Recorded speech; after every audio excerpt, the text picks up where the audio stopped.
streets line all over.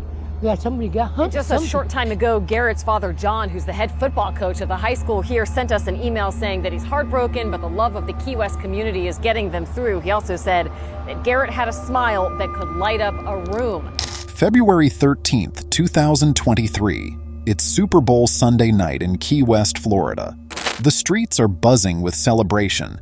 People are laughing, drinking, and enjoying the night. But not everyone would make it home that evening. At a small bar called Kongtown Liquor and Lounge, 3 young men finish their drinks and leave through the back door, stepping into the dimly lit parking lot. Moments later, the bar's owner, 57-year-old Lloyd Preston, follows them outside. What starts as a few exchanged words turns into a heated confrontation. And then, 3 gunshots pierce the air. By the time it's over, 1 young man lies dead, and Lloyd is on his way to the police station for questioning. But what really happened that night? And what was the spark that ignited this deadly encounter? This case will leave you shocked and questioning how it all unfolded.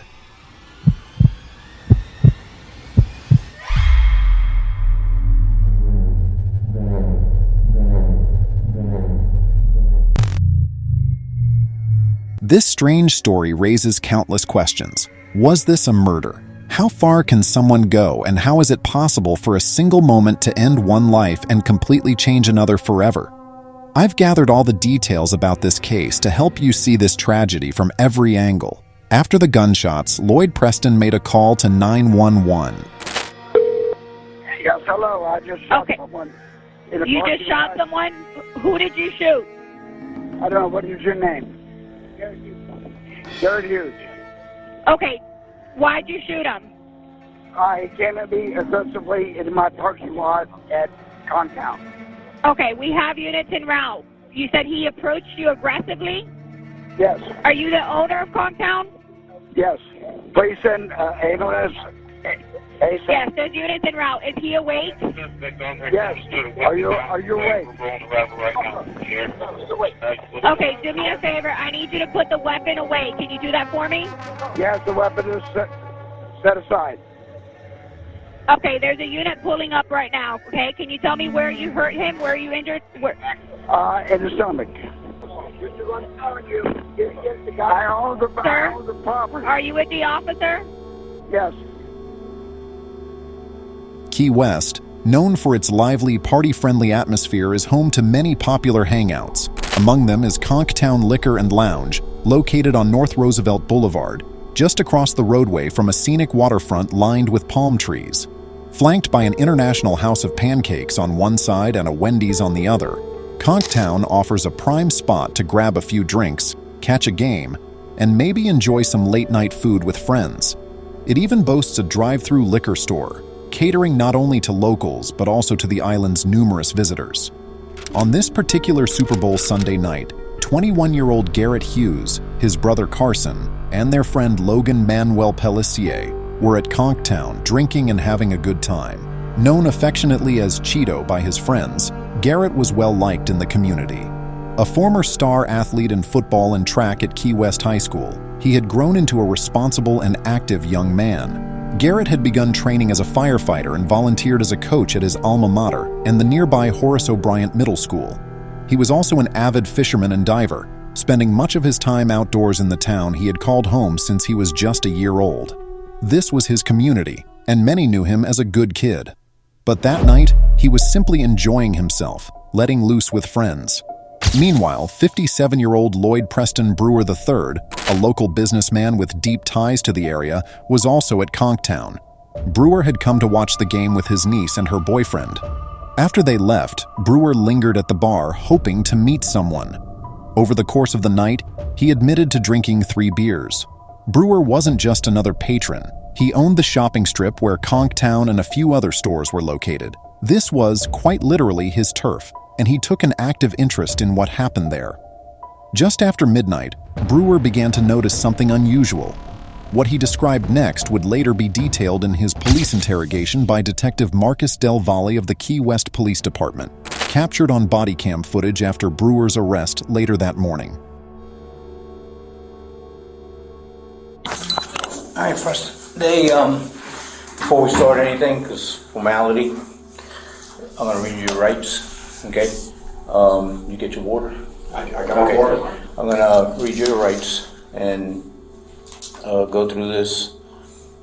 I'll have you sign it just saying that I read them to you. And Miranda then rights? Yeah. And then I'll just sign it as what it says. And then if you want to, I'll have to read them. It's Okay. a formality. And then you want to give us your story. I'm here to listen. Before we ask you any questions, you must understand your rights. You have the right to remain silent. Anything you say can be used against in court. You have the right to talk to a lawyer for advice before we ask you any questions, and to have him present with you during questioning. You understand those rights? I do. Okay. Do me a favor, just read this here.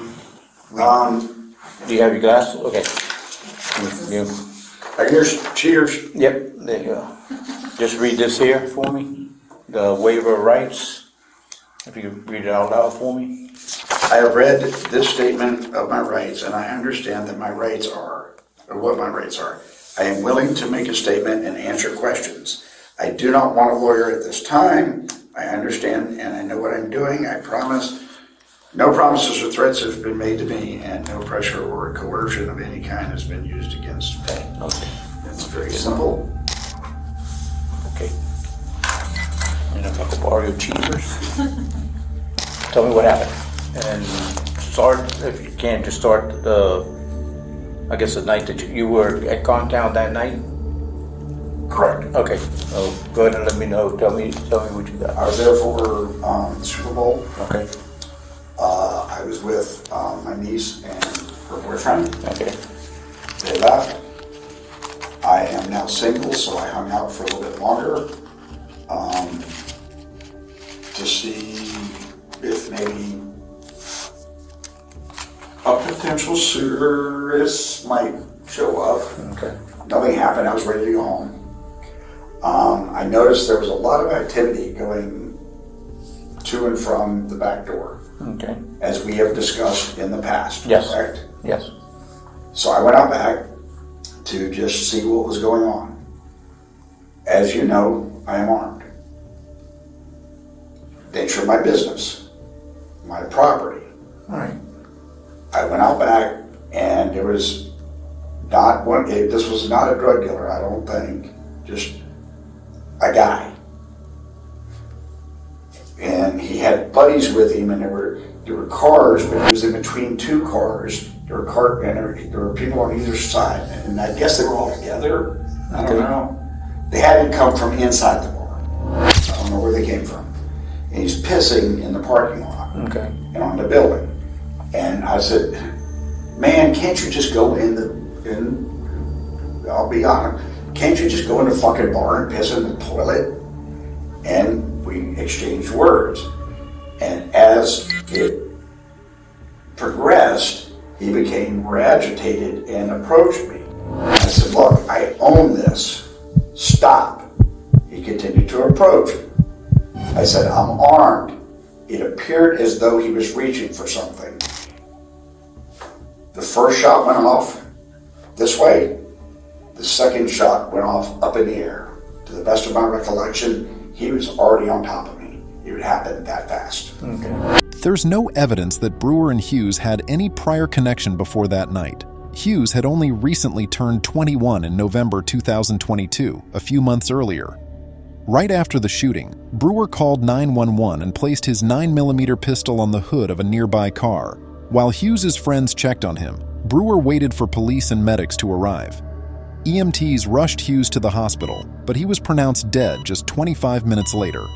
Brewer was detained at the scene and later taken to the Key West Police Department for questioning. By the time Detective Marcus Del Valle began the interrogation, it was almost sunrise. Brewer, who seemed to know Del Valle professionally from previous incidents on his property, waived his right to a lawyer. In fact, Del Valle even lent him reading glasses to review the documents. During questioning, Brewer began arguing that he acted in self-defense, citing Florida's Stand Your Ground law, a law that allows individuals to use deadly force if they feel threatened without needing to retreat. That fast. It was on my property. I stood my ground. I feared for my life. We know that Lloyd is still unaware that Garrett has died. At this stage, the image he's presenting to the investigator is that of an innocent man who simply defended himself on his own property. What did he tell you when you told him about what? We were going back, like, who the fuck are you? We were just going back and forth on this thing, and it just got that fast. Okay. It was not a long, drawn-out process. It really wasn't. Because if it had been, then his buddies that were here would have, had they all come in together and it been a fist fight, things might have ended differently. But that dude was agitated already. I mean, you can test me for drugs or whatever, I don't know. I swear I hope he's okay. I hit him in the abdomen. I don't think I hit him with the second shot, because the second shot went in the air. It was that fast. So when the altercation happened, that you all came together, was there any contact with you on him? Did you grab him? Did he grab you? Was there any hand contact? Not to my recollection. Okay. It happened so fast, but when somebody's coming at you that fast, I got you. It doesn't matter. All right. Now, if we're going to get into very minute particulars, that's what I'm going to ask for a lawyer. Okay. Because I'm telling you the overall scope of what happened. And the reason I asked for you is you understand the dynamics of that establishment. Yes, I do. And so you know I'm armed all the time. Nature of my business and what goes on back there. And really all I was doing was walking through here to see what was going on, to give you a call if something was happening. All right. That's it. What's crucial in cases like this is the moment of the incident, the exact moment the shot was fired. Throughout the interrogation, the investigator repeatedly revisits the event, trying to uncover what triggered the shooting and what led to that split-second decision. At what point did you draw on him? Was it here? When I fired, he was about this close. Because I fired on him. It appeared as though he was reaching for something, and he's coming at me. And by the time he got that close, I fired, and he's on top of me. Okay. Did he fall on you? He came, yeah. Or did he my second shot went in the air. Okay, so you fell on the ground? You remember if you fell on the ground and fell back? Yeah, he came at me. Yeah, because when I got up, but he wasn't on top of me by the time it all ended. He was on the ground. Okay.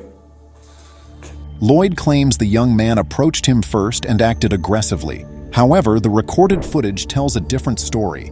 It clearly shows Lloyd initiating the approach while the young man was unarmed. Bewer has outlined his perspective on what happened. He then shifts focus, trying to influence how the situation is perceived and handled.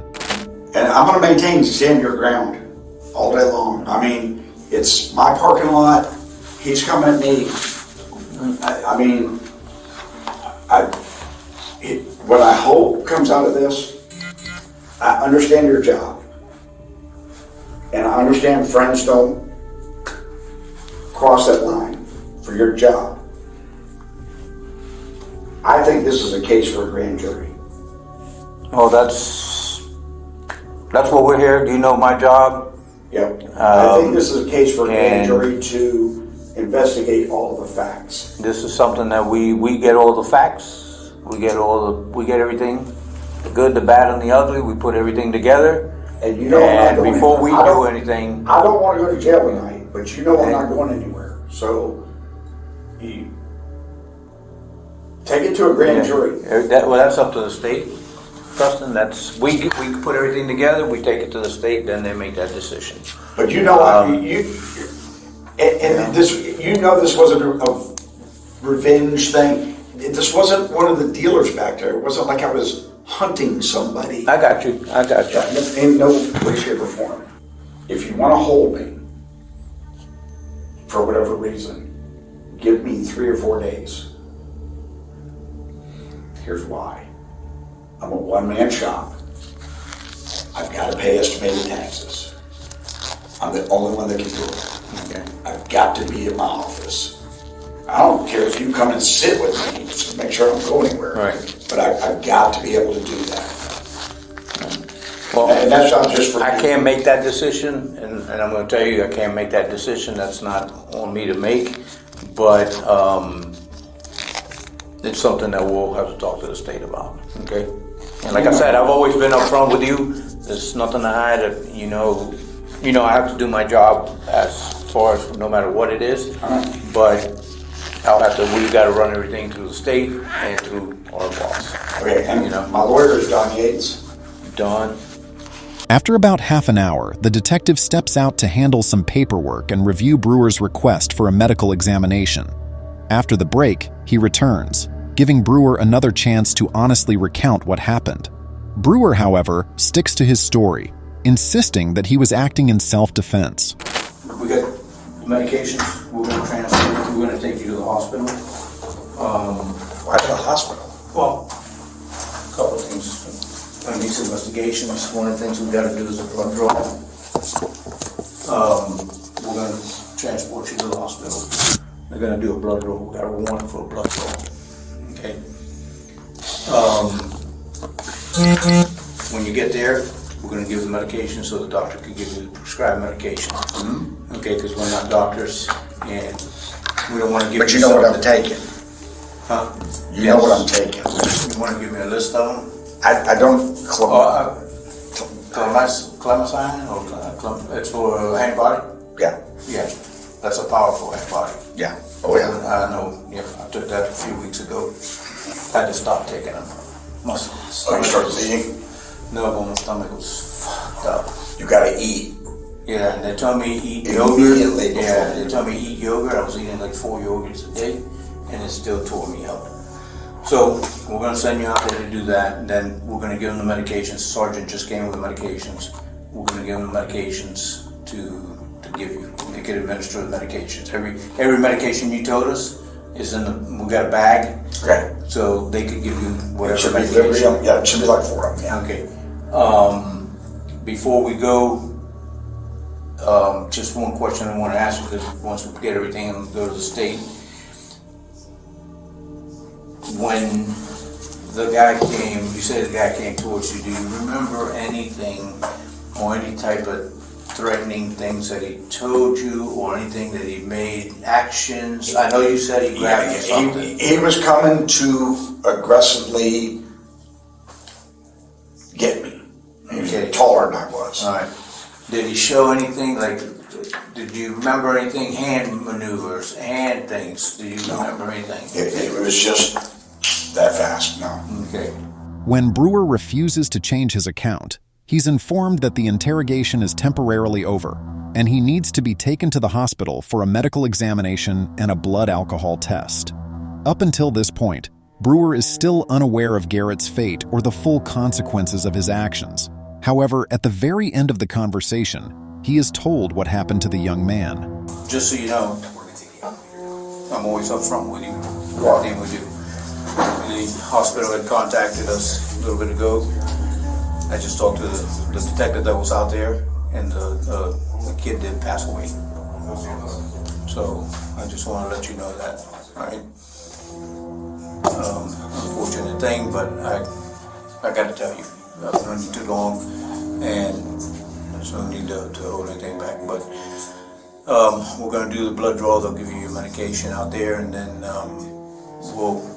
Right, while you're doing that, we're going to do what we got to do, and then see what avenue the state wants to take. Okay. All right.